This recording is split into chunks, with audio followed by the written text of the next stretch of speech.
Hello, folks. We're back. Sorry for that. Sometimes, you know something, when you're doing an internet show, you get some technical difficulties, and that's exactly what we experienced here. Sometimes the internet drops you. I don't know why, but you know something, the internet dropped us. But real quick, like I was saying, I know where I left off at, which was a good thing. JP Mooney, Bushwhacker. Like I said, watch for Bushwhacker. This is going to be a bull. This is the 2011 version of Hammer. From what I think, watch it. You know, JP Mooney picked him.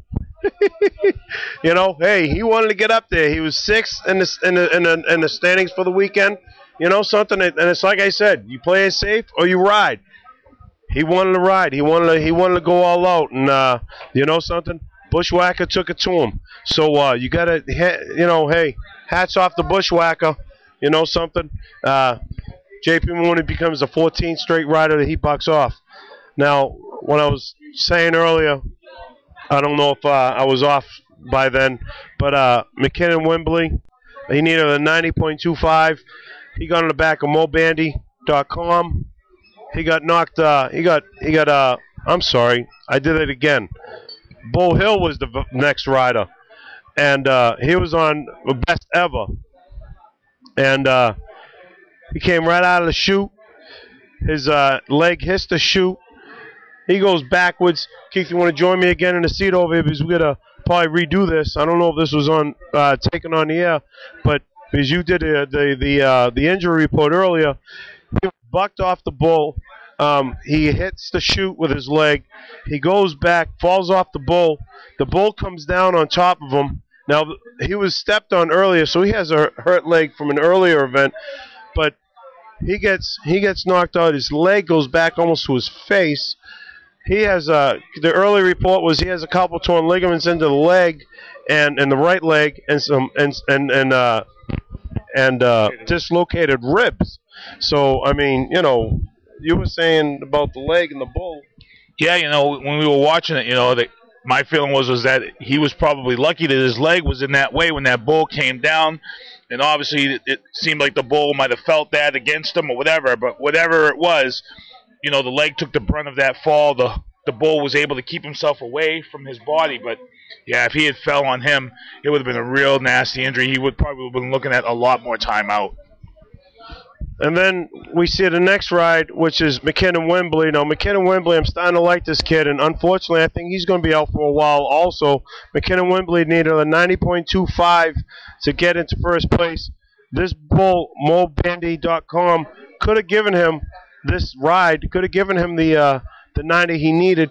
I told Keith, I said, watch this ride, because it was just a horrifying ride. Knocked him out on the back of the bull. Now, if that's one thing you don't want to do, is be knocked out while you're still on the back of a bull, because you're still strapped into that bull rope, and that bull ain't going to stop. He's going to keep bucking, because he has the bucking rope still on him, and he's trying to kick. Now, everybody says that the bucking rope is around the bull's genitals. I'm going to tell you something right now, people. Those bucking ropes aren't around the bull's genitals. What it is, the reason the rope, the bull is bucking, because bulls aren't used to anything being on them, period. And the bull is trying to buck that rope off. So he's kicking backwards, trying to get that bucking rope off. And so now he has a rider on top of him on the front. So now he's trying to buck the rider off. So that's where you get the up, down, up, down. He's trying to kick the rope off, and he's trying to buck the rider off at the same time. It isn't on the genitals, man. These bulls are just not used to anything being on them, and that's how you get it.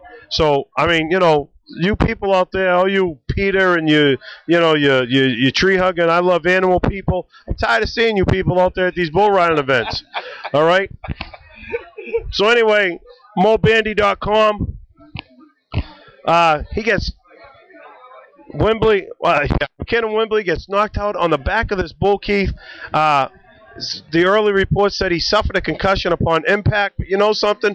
This was such a fast ride.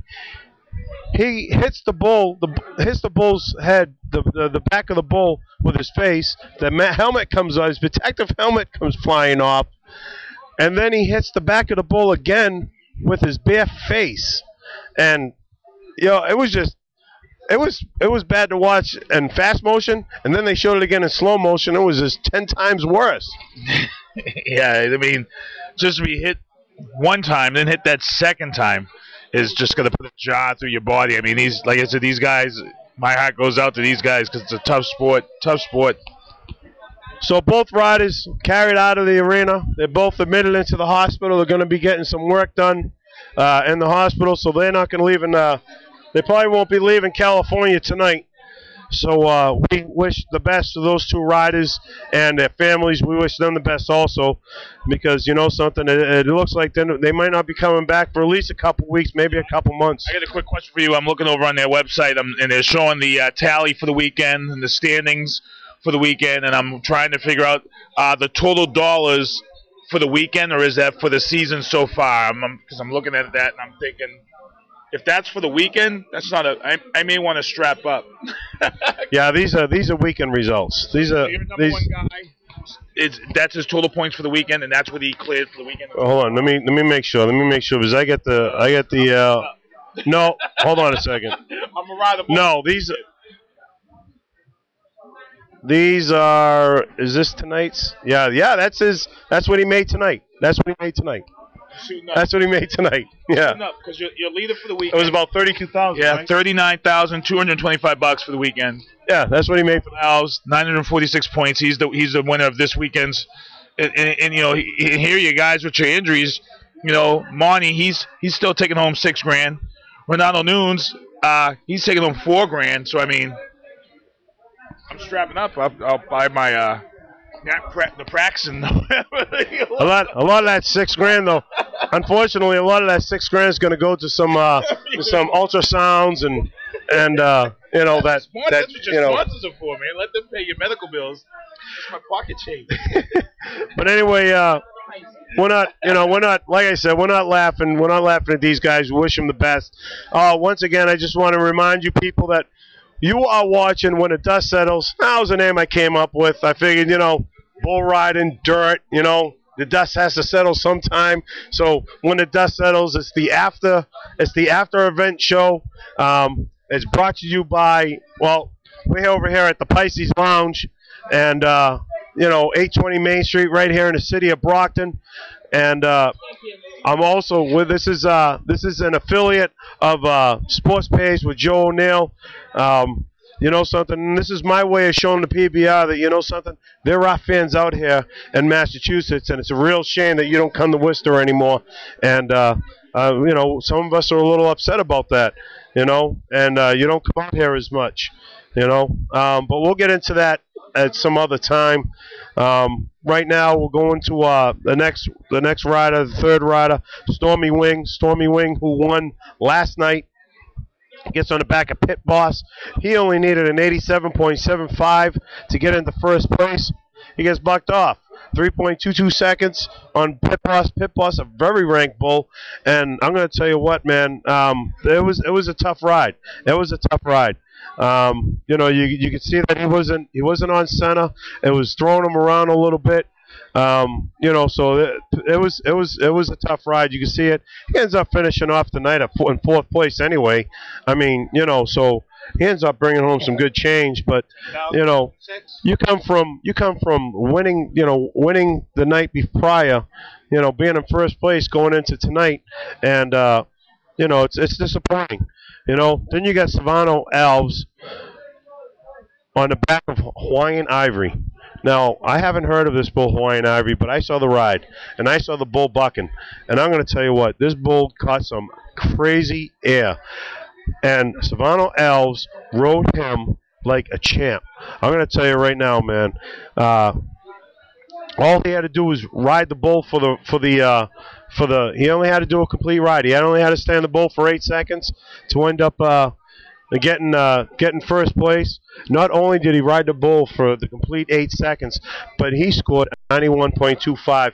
And this is where I'm trying to tell you that the bull really makes a difference in some of these riders' scores, because this bull was unbelievable. He was a real tough bull, and Savannah Alves rode this guy like a champion. Savannah Alves rides all his bulls like he just rode Hawaiian Ivory. this guy's going to be a world champion, and he could be a world champion this year, and it comes back to Skeeter King. Skeeter Kingslava. He needed 89 points, and this is where I tell you, he had the first pick. And his pick was touch of class. Now, you have the rankest bulls going into this championship round, and you know something? You're not going to see this caliber of bull in the earlier rounds. So whatever he does in the earlier rounds, riding some of these bulls is great and all, but these bulls are 10 times tougher. It's almost like, fighting.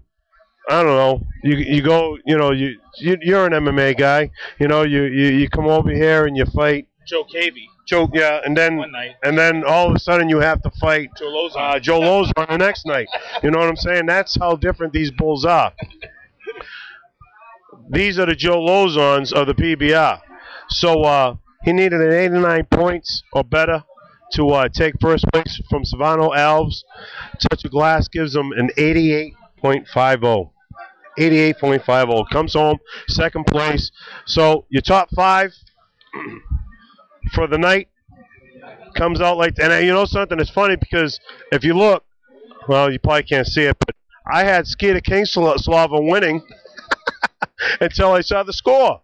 Because I was like, wow, the guy rode the bull, and he rode him great. He stayed on the back, stayed center. I mean, it looked like a really good score. And you could hear the fans. They were booing the judges. The bull people. The bull makes a difference, And I think he took he took a bull that just wasn't going to give him that much problem, and it showed in the score. And sometimes that happens, man, So it's like they say, you take the easy way out. It's like I say, horseshoes and hand grenades. You know what I'm saying? I mean, almost don't cut it in the PBR, So anyway, this is the way your top 5 looks. Savano Alves ends up being your winner. He brings home a purse of, what was it, $39,225 for winning the event. Skeeter Kingslava, he comes in second. Gilmer Machi comes in third. Stormy Wing is fourth. And McKinnon Wembley, knocked out and all, ends up fifth. So I'm going to tell you what, that's not a bad weekend's work.